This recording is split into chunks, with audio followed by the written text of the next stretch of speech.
and welcome to another installment of Beards and Cars Rivals. And for those who are maybe newer to the channel or to the series, we take two or more vehicles and pit them in a head-to-head showdown to find out not just which one has the better lap time on the Nürburgring, or which one has more power or can do better wheel spins or get sideways on camera, but what they actually like to live with for somebody who genuinely wants to buy one and can't quite decide which they want more, which they like more, or even which one is better suited to their circumstances and needs. So hopefully by the end of this video, you'll have a clearer idea. And the game that I like to play with the viewer, if you want to play along, is maybe get your idea of which one you initially prefer, and then review that at the end of the video based on what I've said, and see if you still feel the same way, or if maybe something that I've said has perhaps changed your mind or opened up a newer option.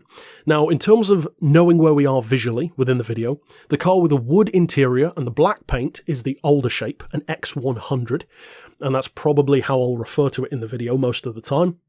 The silver car with the black interior, no wood, is the X150 shape, the newer car, but also I chose to use, visually speaking, a 4.2, which is the earlier of the newer shape Jags. And that, for a reference, is actually the one that I bought. Not this exact car, I bought a black one, but that was the shape that I purchased, so my personal preference is fairly obvious. Now, what do you need to know about these generations initially in terms of what you get, which one should you buy, depending on if you do prefer new or old? Well, there are two shapes of XKR. And even though I'm going to focus in mainly on the XKR, you can apply a lot of this to the XK8, the naturally aspirated versions, even higher models like the XKRS or the GT, even in the case of the newer one. You could even apply it to the 5 litre if you wanted to. This is a general salvo to give you an idea. So, there are two shapes. You've got the X100, which is the torpedo or cigar-shaped car, more of a classic look, kind of like a modern-day E-Type. And then you've got the X150, the newer silver car, which I would say has more of an Aston DB9 or a DBS kind of shape. Now, of course, mechanically, the older one shares more in common with the DB7. The newer one was designed, if I recall correctly, by the same guy that actually did design the DB9, so it makes sense that it would look fairly similar. And actually you should consider 3 generations within each of these. The first car came about in 1998. It came with a 4-litre engine and a 5-speed Mercedes ZF gearbox. Then in 2002, they upped it to a 4.2-litre with around 400 horsepower, and also a 6-speed gearbox from ZF. Then in 2004, there's the most notable visual change, where it had a much more different front end, as you'll probably see here from a visual reference on screen. Same essential 400 horsepower engine, same gearbox, values are higher, performance is similar, but that's the general overview. So 4-litre, 4.2, and then the full facelift 4.2.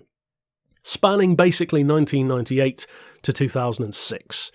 Then the second shape car, the second generation, if you will, the X150, actually came around in 2007. Some of the naturally aspirated cars you'll sometimes see in 2006, but the XKR officially is a 2007 car. Started off in this form, the silver one, 4.2, 420 horsepower, just like the one that I owned. Then in 2009, we have the period that a lot of people kind of miss, even aficionados, and that is that in 2009, there was kind of a Frankenstein car. They put the newer 5-litre 503 horsepower engine into it, but it still had the older 4.2's looks. The older headlights, still had the side blades, etc. Even the interior was mostly unchanged. Then in 2011, we had the final of the final shape. Full facelift, 5-litre engine, rotary gear selector instead of the old school one, the full final phase of the Jag XKR, which technically ended in 2014, but you can find a couple that are registered more like 2015, and that's the last you can find. So that's the overview. Older one, 4-litre 4.2 facelift, newer one, 4.2 5-litre 5-litre facelift. So there's a lot to choose from, and that's just XKRs. That's not special editions, that's not naturally aspirated, that's not S models. So now what do you need to know about which one could be better for you? Well, let's keep it simplified again and just refer to it as X100 versus X150. The older shaped car's biggest disadvantage is the space. even if you're a shorter driver, you will notice a distinctly more snug cabin, and I've mentioned as such in my dedicated review for that car. And incidentally, if you want to hear more about either of these cars in a more strict solo sense, then look right below this video in the description, and there are links there to my individual road test reviews to each of them if you just want to hear more about the cars in general as well. So the older car's biggest disadvantage potentially, certainly for me as a bigger driver, and even just in general, is the space. The rear seats have virtually no legroom whatsoever, and even though they're technically there, you can barely use them. The older car is not a hatchback, so you have no rear access, it's a separate notchback trunk. Kind of more traditional in that sense. The newer car brought in the hatchback trunk, which I personally prefer, the hatchback boot I should say for us in the UK. I've always liked that feature. It has a more obvious level of boot space. I wouldn't say that the luggage space is necessarily better, it's just different. The older car is a little bit deeper and you can fit more into the car, whereas the newer car has more easy access loading, a wider, deeper space, but it's a bit shallower. I should say deeper in terms of the length of the trunk, but it's not quite as deep. I think you know what I mean though. Rear seats are a little bit better on the newer car, but not by much, to be honest. I've had people in the back occasionally, but they weren't comfortable. In the driver's seat though, massive difference. Partially because the newer car has very, very different actual proportions to the older one. Apart from the obvious fact that the cabin is just a little bit further back on the newer car, it's 2.5 inches or so wider, 6.5 inches longer, and despite all that, actually weighs about 200 pounds or 90 kilos less than the car which it replaced. So across the board it's impressive in that regard. In terms of its raw dimensions, add on top of that the fact that you've got 20 horsepower more torque as well. It goes without saying, but I can confirm every single version of the XK, XKR, XKRS, whichever you want to talk about, the newer one is always quicker. That shouldn't surprise you, but I can confirm that that is the case. If you compare the naturally aspirated to the naturally aspirated, the R to the R, the newer one is faster every time. So there's no argument there. If you're looking purely for performance, you should 100% go for the newer car. In terms of driver space, I touched on the fact that the older one is more cramped.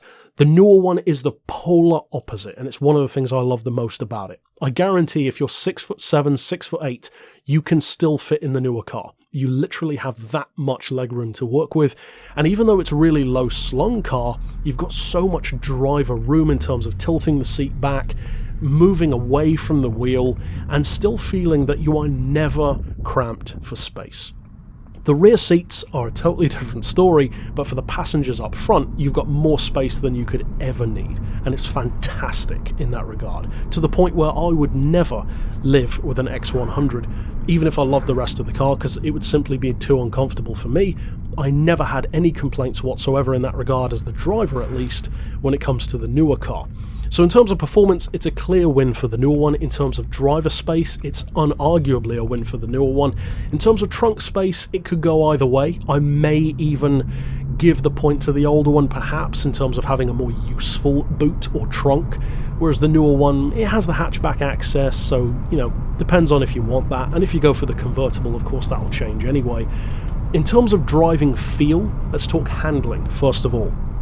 The older car is, without question, more charming to drive. It has more of an old school British feel to it. It feels like driving a piece of history, even though it's not actually that old.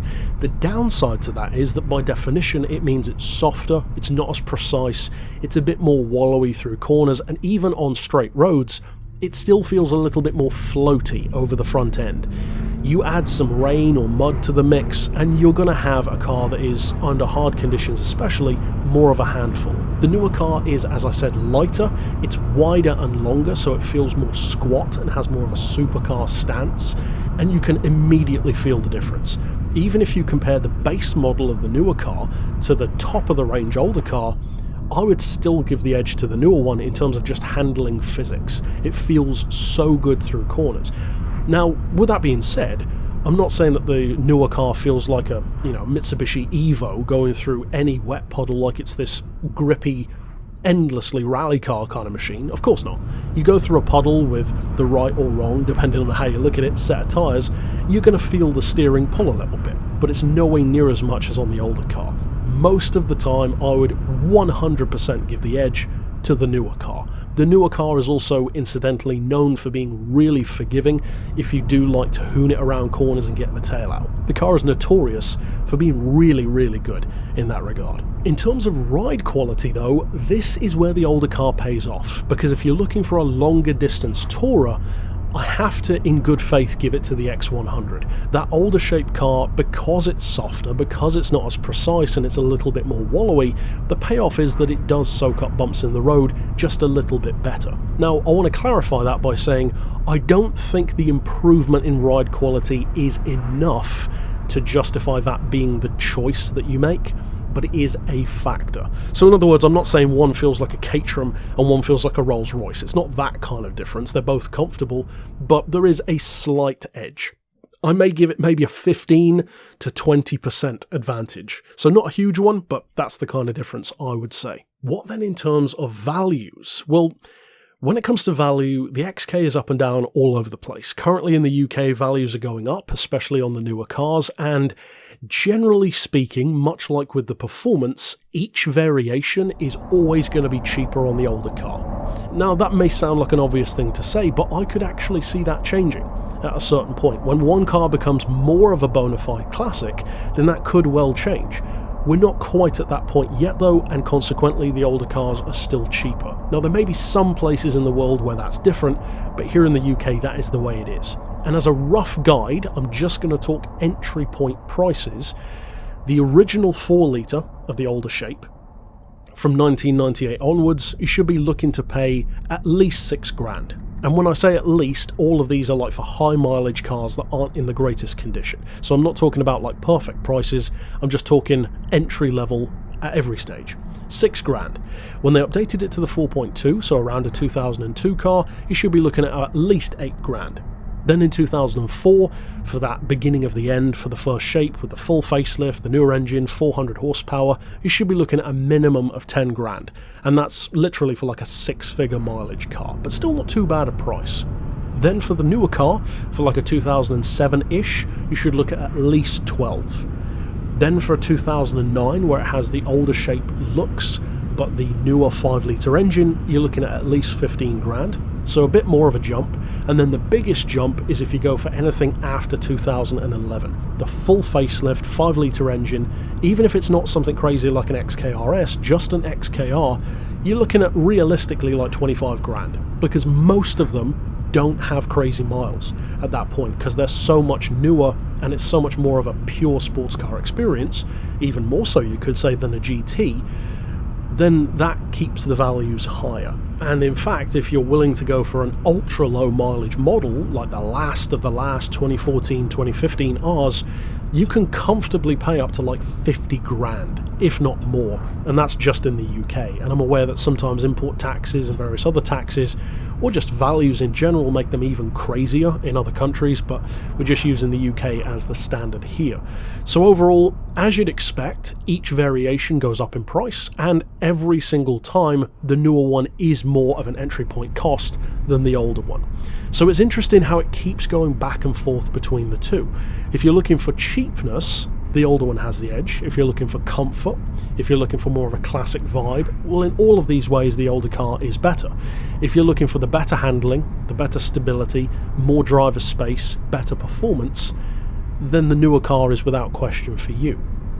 Currently, if you're looking for a car that will keep more of its value and be, at least according to the current market, on more of an upturn, then once again, interestingly, the newer car is the one for you. And somewhat counterintuitively, actually the newest of the new are currently the ones that are increasing in value the most, because those are the ones that are the most sought after. I could see that changing over time, but for now at least, while the mileage on some of those is still relatively low, those values are really strong, as I said earlier on. So ultimately, I know I haven't been as technical in this breakdown as I often am, you know, this horsepower, that torque, this miles per gallon, that per tank, but for this particular showdown, I don't think that's as necessary. Because this is more of an overview discussion, there are so many more factors to consider, and I wanted to touch on those. Now, the final one, of course, is reliability and what it's like to live with them.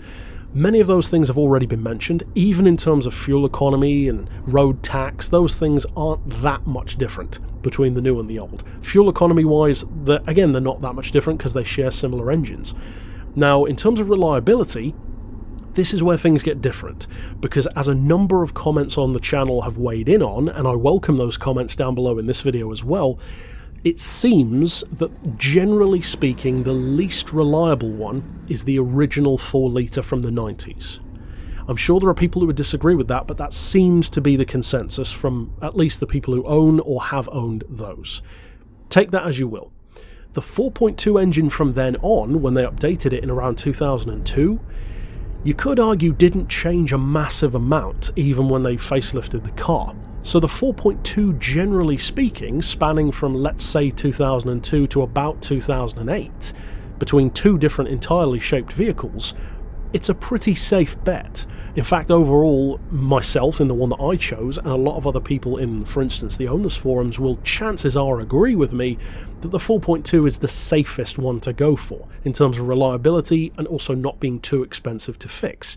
It's a fairly old school kind of muscle car-esque engine, but in the best ways. Plus it's kind of all torque, which suits the car down to a T, and you barely ever get above 4,000 RPM. Then you've got pure performance. The 5 litre in any form, even the base model naturally aspirated, is a beast of an engine. The least powerful version of that has 385 horsepower, and that's just the XK. As I've said in my review for that car, it's fantastic. It's a gorgeous car. In fact, I like that one more than the R version with the 5 litre engine. So again, when it comes to the choice of engine, it depends of course on what you want and what you need and what your budget is, but also that's a general idea of what you should expect. The 5 litre isn't an unreliable engine, but it is known to have certain issues which plague it a little bit more. And again, I'm not going to get into the super technical nuts and bolts of every single issue that these cars can have, but if you want to know more of specific issues, look down in the comments for those dropped by people who have owned those, and absolutely join those owners clubs and forums as well to get into the nitty-gritty stuff, which would just get too boring to hear in a video. Overall though, that's generally what you should know. Seems that the 4 litre isn't that great, probably the weakest of them all. 4.2s overall are a strong bet, the safest bet, and then the 5 litre has by far the best performance and sheer numbers, but maybe is a little bit more temperamental than the 4.2. Some would probably even say a lot more temperamental. I know there are 1 or 2 engineering changes that were made that some people aren't a fan of. In terms of interior design and the kind of kit that you get, the shape and the style of each car doesn't change that much within its respective time frame. The major changes tend to be in the case of the older car. You notice that in the center of the vehicle over time it went from having dials to more of a smaller, not quite touch screen, but like a digital display as it moved into the 2000s. And then on the newer car, the biggest visual difference is of course the gear selector change. Myself, I much prefer the old style clunk into place shifter, one of the reasons why I bought mine. Then even in 2009 when they gave it that 5 litre update, some of those still came with the old shifter, and then after that they moved into the rotary style shifter, which my thoughts are out there on the channel about that. I'm not a huge fan. I love it in the XFR, but to me it just doesn't suit the XKR. But again, it's down to you and what you want. In terms of pure kit, well, they're fairly similar. The kind of stuff that you expect to find in the car isn't going to change that much. It's not like one has a built-in mini fridge and the other doesn't. They are essentially both 2+2 GTs, one's a hatch, one isn't, one has slightly more power, etc. So the level of what you offer, or what the car offers and what you get as the buyer, doesn't change radically. What does change is the kind of personality, the kind of character, and the raw performance, and crucially the way that they deliver the performance. That is where the change comes. As I alluded to earlier on, the older car has more of a rolling on effect of performance. It's lazier, it's more of a really powerful cruiser, it's softer, it's more mellow. It can drive fast, but it feels like it would rather be a cruiser. The newer one is sharper, it's lighter on its feet, more of a supercar stance, it's more playful, but I would argue is just as capable as being just a cruiser, something that people love to look at, and they really do love to look at it.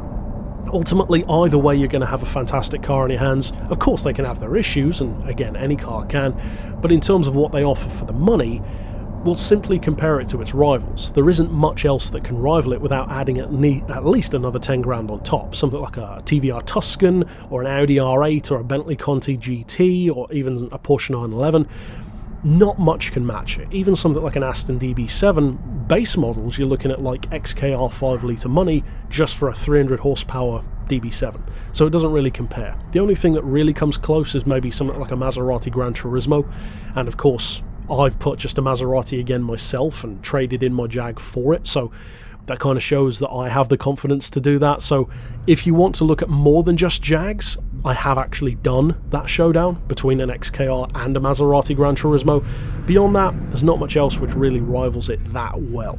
Ultimately, that's it for my thoughts. Slap yours down below, and of course, I hope this video helps you in making your choice.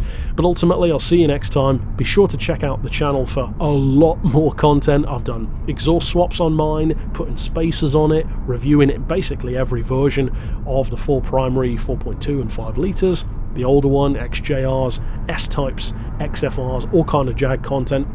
And of course, check those out in Beards and Cars. But until next time, I'll see you then, and for now, as always, thanks for watching.